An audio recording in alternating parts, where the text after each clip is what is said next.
Hey guys, welcome back to my channel. I'm Eric and I like to read, and today we're going to be doing anticipated January book releases.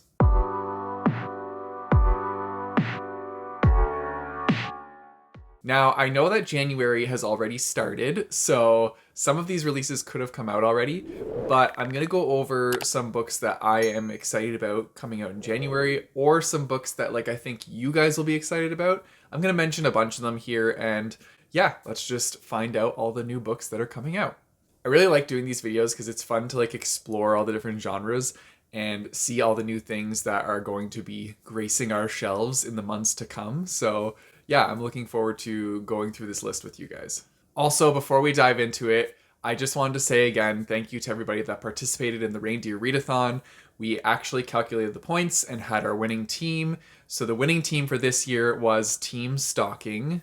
Yes, they crushed everybody by quite a bit. So they were in the 16,000 point range, and then we had runners up in the 15,000 point range, and then some in the 14,000 point range. So they were quite up there. But actually, come to think of it, both trivia winners were also Team Stalking. So yeah, Team Stalking just crushed it this year. Well done. Also, well done to everybody that participated. You guys put so much time and effort into reading your books and getting those points from all the prompts for your teams. So well done, everybody. I'm really impressed with all of you, and I'm so excited to do this again next year. All right, let's dive into the anticipated book releases. So the first one on this list is called Reminders of Him by Colleen Hoover. And so this is going to be for any of you romance lovers out there. I personally have not read a Colleen Hoover book, but I know that a lot of people love this author. So this book is about a woman named Kendra who just recently got out of jail. She was there for 5 years, and so now she's trying to get back into her daughter's life because I guess she had a daughter before she went to jail, and so yeah, she's trying to reintegrate herself into her daughter's life, but nobody really wants to let her do that. And so she's struggling, having a really hard time with it. And the local bar owner is the only one that will actually comfort her and be on her side, I guess. And so it starts with them kind of forming some sort of relationship. I don't know what that relationship will be. You'll have to read the book to find out. But yeah, it's about a mom just trying to reconcile with her daughter after coming back from jail. I don't read a lot of romance, so I'm not particularly familiar with a lot of the plot lines that they use in them. I did just read a lot of romance for Christmas, but they were all Christmas themed, so I guess that was kind of its own subgenre of romance. But yeah, I don't know, this sounds pretty interesting, so I know that the Colleen Hoover fans out there will be interested to pick this one up. Then we have this new thriller called A Flicker in the Dark, and this is a debut author, and that author's name is Stacey Willingham. And so this one actually sounds pretty cool. So this is about a girl named Chloe who lives in a small Louisiana town. And when she was a kid, there were a bunch of girls that went missing over a summer. And then at the end of the summer, her father was actually convicted of murder. They found him to be a serial killer and locked him away. So they kind of tied the two together, her father murdering these girls that went missing. So now fast forward Chloe's life to 20 years later. She's a psychologist. She actually works with young women that come to her for similar things where they're kind of dealing with different issues in their lives. And so she's trying to move forward. She's about to get married, but then some of her patients start to go missing. And the similarities to when she was a kid and those girls went missing are kind of hitting true. And so now she is thrown into this kind of investigation to figure out what is happening to these girls that were her patients. And she kind of has to try and figure out how to unmask this supposed killer that is on the loose again. So we're going to have to see where that goes. I don't know, maybe it's her dad again, or maybe her dad's still in jail and has somebody else that's a copycat killer. Who knows? Maybe her dad was never the serial killer in the first place. There are so many opportunities for this, and yeah, it's a debut author, so that's really exciting because I think that it's so open to many possibilities. And if this is a really good book, then this author will start writing some more thrillers, and yeah, there's a whole bunch of thrillers that could be done from this afterwards. So it's exciting. And I'm always down to read a new thriller because I really like puzzling through and trying to figure out what's happening or like what is going on in the background. So this one definitely has piqued my interest. Okay, next up we have Daughter of the Moon Goddess by Sue Lin Tan.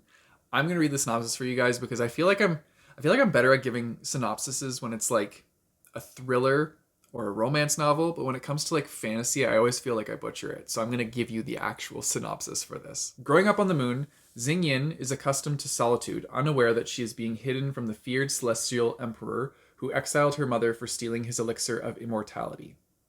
Okay, so that's the first line, and that already sounds amazing. But when Xingyin's magic flares and her existence is discovered, she is forced to flee her home, leaving her mother behind. Alone, powerless, and afraid, she makes her way to the Celestial Kingdom, a land of wonder and secrets. Disguising her identity, she seizes an opportunity to learn alongside the Emperor's son, mastering archery and magic, even as passion flames between her and the prince. To save her mother, Xingyin embarks on a perilous quest, confronting legendary creatures and vicious enemies across the earth and skies. But when treachery looms and forbidden magic threatens the kingdom, she must challenge the ruthless celestial emperor for her dream, striking a dangerous bargain in which she is torn between losing all she loves or plunging the realm into chaos. So this sounds amazing. Like, that sounds really good. And that cover is absolutely stunning. I actually heard about this a while back when I was taking part in a Frenzy Presents panel. So that's with HarperCollins. And they get together with some of their bloggers every quarter or so and show off new releases that are coming out. So I've known about this one for a while. But yeah, like it sounds really good. I definitely think I will keep my eyes out for this one and hopefully pick it up when it comes out on shelves. Because that's just a stunning cover and like that's something I would like to have on my shelves just to feature. And I bet it's going to be really nice under the dust jacket. Like this is probably going to be a very sexy naked book. So keep your eyes out for that one. Then we have A Letter to Three Witches by Elizabeth Bass. And so this one is kind of following witches in a family that are not allowed to practice magic. So their great great grandfather, I think he put like a curse on like all of the witches and prevents them, or not, it's not really like a curse, but like enabled a law where it prevents them from doing magic. And there are other people in the society called Watchers, and if the Watchers catch you doing magic, then bad things happen, and I think you're like exiled or something like that. So it's the three of them kind of in their different relationships, going about life, navigating, not using magic, but like they inherently have this magic, and so sometimes they do magic by accident without meaning to. And so yeah, it's just them trying to like not do magic but accidentally do magic. And so I think in this book they kind of come together and work through maybe just accepting the magic that their family has and pushing against this law and kind of like fighting back. I think that's where like the direction it's going to go. But yeah, it sounds pretty cool. Sounds like a book that I would probably want to read around like Halloween because it's got like witchy vibes. Although you can read those at any time of the year. You don't have to read them near Halloween. I just like getting extra into like the spooky mood around that time of year, but anything works. Next up, we have Weather Girl. And so this is by Rachel Lynn Solomon. So this is actually the author of The X Talk, which I also own, but I have not read yet. I'm planning to read it in February because it's more of like a lovey-dovey book. And I kind of want to do lovey-dovey books next month. So that's kind of where I'm going. But this is her next book that she just put out. And it's about a girl who is fascinated by the weather. She's a meteorologist and she has a mentor who she really looks up to, but her mentor is kind of not giving her the mentorship that she deserves because she's too focused on her relationship right now with her ex-husband and like all the stuff that's going on there. So the main character and another person that works for her husband kind of team up to bring this couple back together so that she can get the full mentorship she wants with a boss that is like happy. And yeah, so she ends up getting close with this other guy while they're working together to secretly bring this divorced couple back together. And yeah, it sounds like a really fun kind of like rom-com book. And I think it would be very fun to read this one. Then we have Reckless Girls by Rachel Hawkins. And this sounds super creepy. Okay, so this is about two main characters who they're living on, I believe it's Hawaii they're living on, and they kind of are looking for more out of life when they get approached by two girls who want to pay them to sail them out to this like island that is supposedly like a paradise island, but it's very secluded. And so they take on the job. They take these two women out to this island. They're having a great time sailing, enjoying themselves. When they get to the island, though, there's already a boat there with another couple who are enjoying the island themselves. And so now this group of four becomes a group of six, and they're having a great time on the island. But then another stranger shows up with some darker intentions, and then one of them goes missing. One of them turns up dead. And so it kind of is like a secluded setting on this island where we don't know what's going on or if there's like a killer or what. So it just sounds like a very fun, intense book.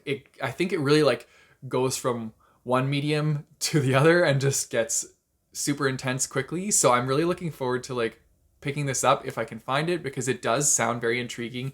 And I'm a big fan of like secluded setting thrillers. I just think they're so much fun, and there's always, I don't know, they just get my heart pumping. So yeah, I'm looking forward to reading this one if I can find a copy of it. And then this one is personally for my mom, because this is an author that she has got me to look for every time I go to the secondhand bookstore. So this is The Last House on the Street by Diane Chamberlain. And so I'm going to read the synopsis for you, Mom. So this is specifically for you, just so you know. When Kayla Carter's husband dies in an accident while building their dream house, she knows she has to stay strong for their 4-year-old daughter. But the trophy home in Shadow Ridge Estates, a new development in Sleepy Round Hill, North Carolina, will always hold tragic memories. But when she is confronted by an odd, older woman telling her not to move in, she almost agrees. It's clear this woman has some kind of connection to the area, and a connection to Kayla herself. Kayla's elderly new neighbor, Ellie Hockley, is more welcoming, but it's clear she, too, has secrets that stretch back almost 50 years. Is Ellie on a quest to right the wrongs of the past? And does the house at the end of the street hold the key? So, there you go, Mom. There's a new book coming out for you. I'll try and keep my eyes out for it, and I'll get it for you if I can find it. Then we have Where the Drowned Girls Go, and this is by Seanan McGuire. So this is, I believe, a part of a series. It might be a standalone book in this series, but it's like the Wayward Children series, so I can't really go too much into it because I don't want to give anything away, but this is a new book from that series coming out, so that's exciting. Okay, this one sounds pretty cool, and it's called The Starless Crown by James Rollins. So this is what this one is about. A gifted student foretells an apocalypse. Her reward is a sentence of death. Fleeing into the unknown, she is drawn into a team of outcasts. A broken soldier who once again takes up the weapons he's forbidden to wield and carves a trail back home. A drunken prince who steps out from his beloved brother's shadow and claims a purpose of his own. An imprisoned thief who escapes the crushing dark and discovers a gleaming artifact, one that will ignite a power struggle across the globe. On the run, hunted by enemies old and new, they must learn to trust each other in order to survive in a world evolved in strange, beautiful, and deadly ways, and uncover ancient secrets that hold the key to their salvation. But with each passing moment, doom draws closer. Who will claim the starless crown?